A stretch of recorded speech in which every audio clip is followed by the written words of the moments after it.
we're going to make our trades prior to free agency and pretty much know our payroll and the assets we have going into free agency with. So for trade number 1, as we are going to make 2 of them, we're going to target Daniel Gafford. And yes, the difficult part here would be once again negotiating with Nico Harrison.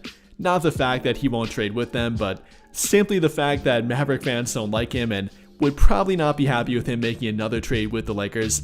But this is kind of an ideal scenario, and we're going to overlook the fact that they might not be happy with him, and look more toward the fact that Daniel Gafford probably is on the trade block due to him wanting a starting role and to be paid like a quote-unquote starting center. So with that in mind here, we're going to say that they'll make another trade with the Lakers, and we're going to offer them a trade package of Gabe Vincent, Shake Milton, and their unprotected 2031 first-round draft pick. And well, you might not think that's fair, but why it is fair and why it's actually not a terrible offer is because of what I mentioned. Daniel Gafford being under an expiring contract, wanting a new contract, and to be paid pretty well. Then on top of that, probably doesn't like the role on their team and might even directly ask to be traded, so they gotta figure out what they want to do with him. Turning down an unprotected first-round draft pick, let alone from a team like the Lakers who may or may not be good at that point, might not be a good idea for them, and definitely is not a bad trade package.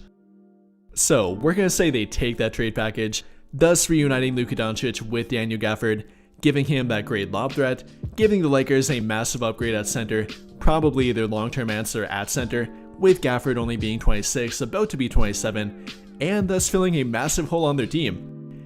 So that's trade number 1 for us. Definitely a beneficial trade and probably priority number 1. Could go with Daniel Gafford, could also be for a guy like Nick Claxton, but in this scenario, we are going to go with Daniel Gafford. But we're not done quite yet. As for trade number 2, we're going to head over to the Miami Heat, a team that openly is trying to make changes and might be willing to trade a guy like Andrew Wiggins. And well, it might be a bit controversial, but we are going to trade Rui Hachimura for them.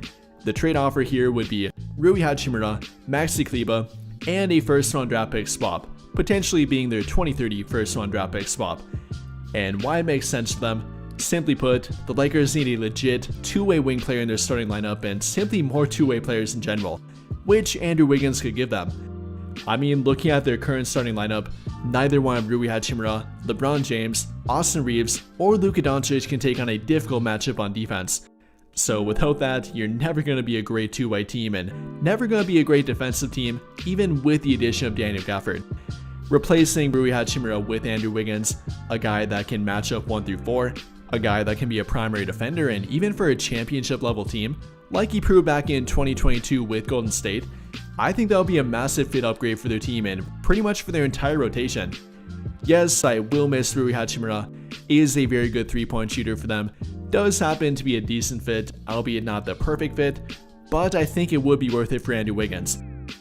Being able to add him without giving up a first-round draft pick, which again we simply don't have at this point, at least not a tradable first-round draft pick, being able to get him without giving up anything massive other than Rui Hachimura, only giving up an expiring contract with Maxi Kleber, not giving up a legit first-round draft pick, and getting a big-time fit upgrade in my opinion, I think it would be worth it, albeit kind of sad to see Hachimura go.